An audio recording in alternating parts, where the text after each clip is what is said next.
Welcome back to Simply Money. Today we're going to be talking about something that impacts all of us, lifestyle creep. We're going to look into what it is and how it impacts us, and we'll give some ideas and actionable items on what you can do to avoid it and how it robs you from your financial freedom and hopes of tomorrow. Stay tuned as we deep dive into these concepts.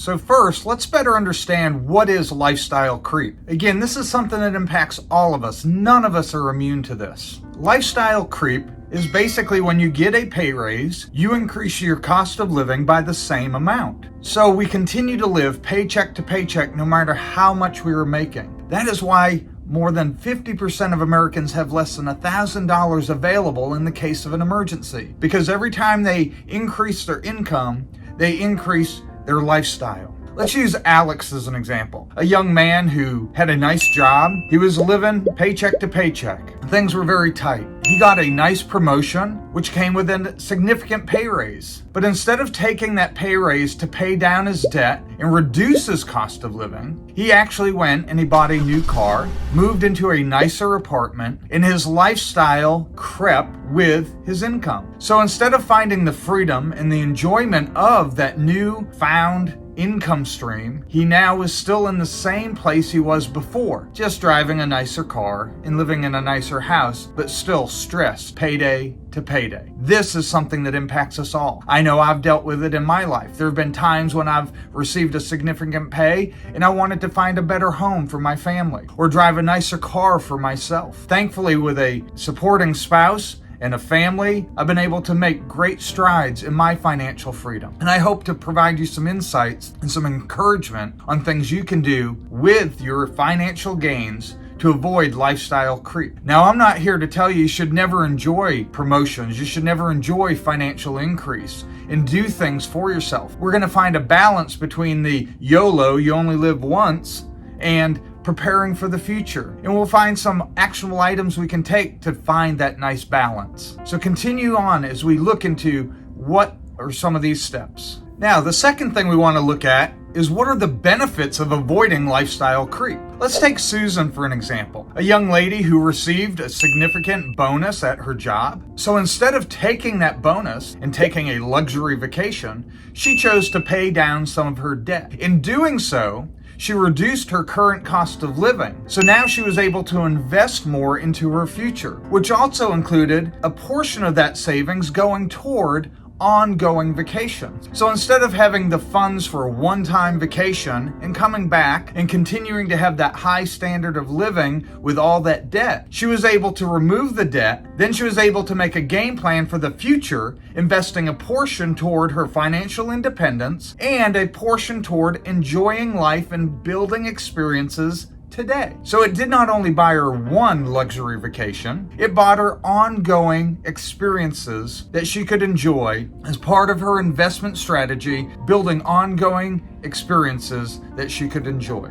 The third thing we want to look at is some practical strategies to avoid lifestyle creep. Like in Susan's case, where she was receiving a bonus and she used that to pay down debt, let's look at Michael. Michael noticed that he was still living paycheck to paycheck and couldn't understand why, because he hadn't made any indulgences. He didn't upgrade his housing. He didn't accumulate any new debt, but he continued to struggle with his recent pay raise, not providing excess. Michael decided to get on a strict budget and track his spending. That's when he realized he was spending a lot of small amounts in various ways that he hadn't been tracking, whether it be coffee, drinks in the evening, going out to eat, door dashing, all these small little things. We have subscriptions, whether it's streaming services, whether it's internet services, things that maybe we can look at cutting, or things that we just add and don't think about the ongoing costs. Most gyms make their living off of memberships that are not used. Have you looked back to see if you still have an ongoing gym membership that you're not using? Perhaps there's something you have that you need to look at that is eating away at your ability to build that buffer on your paycheck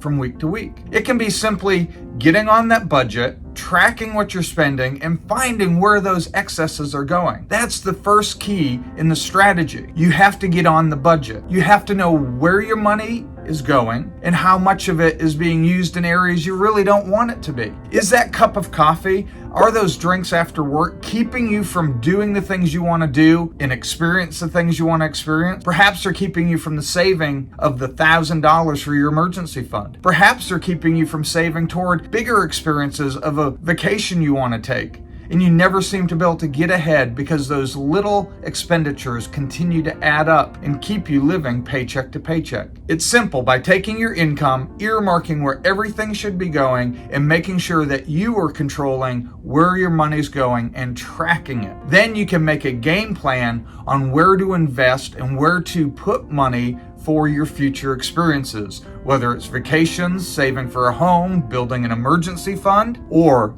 working toward your financial freedom. So we just touched on it a little bit talking about small expenditures, but now we're going to look at redirecting your income to reach your financial freedom goals. Let's look at Jenna as an example. As she got a pay raise, she debated about increasing her rent to find a nicer apartment. But instead, she chose to stay where she was at, use the extra funds that she had earned with her income increase, and save that. After a few years of making that small sacrifice, she was able to save up a significant amount toward a down payment, which allowed her to purchase her own home. And then instead of her rent going toward her landlord and his or her financial freedom, it went toward Jenna's financial freedom of building equity in her own home. Your own home is one of your greatest investment tools. It's a forced savings into equity, because every time you're making a monthly payment on your home, you're forcing yourself to save money that is building equity, is building your net worth. We also want to look at the ability of these smaller amounts and how they add up, and how time is your best friend.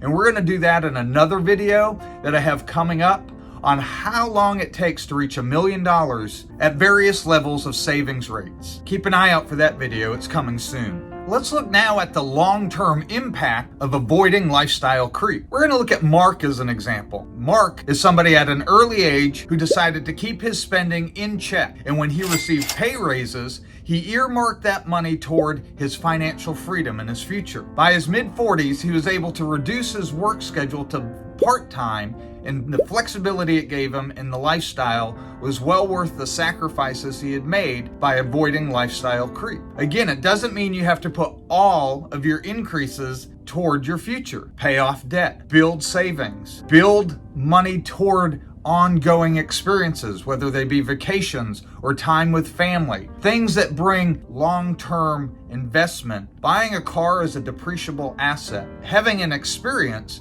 can be a lifetime asset. But more than experiences, you have to be planning for your future self. Look at yourself in the mirror and ask yourself, what does the 50-year-old you want to be doing? And I'm serious. Look at your future self. Really stop and think. What is it you want to be doing when you're older? Maybe you're already in your 50s and you haven't taken the actions, you haven't taken the necessary steps toward your financial freedom yet. The best time to invest is yesterday. The next best time is today. You need to get started on your financial journey. You need to make a game plan. You need to get a budget. You need to track your expenses, and you need to set your financial goals. You may need to make some short-term sacrifices for your long-term benefit. Financial freedom isn't about sacrificing everything. It's about making a game plan and sticking to it. And avoiding lifestyle creep is an important aspect of this in reaching your financial goals, because financial creep sneaks up on all of us. It is so easy to do. Find that balance. Don't let financial creep steal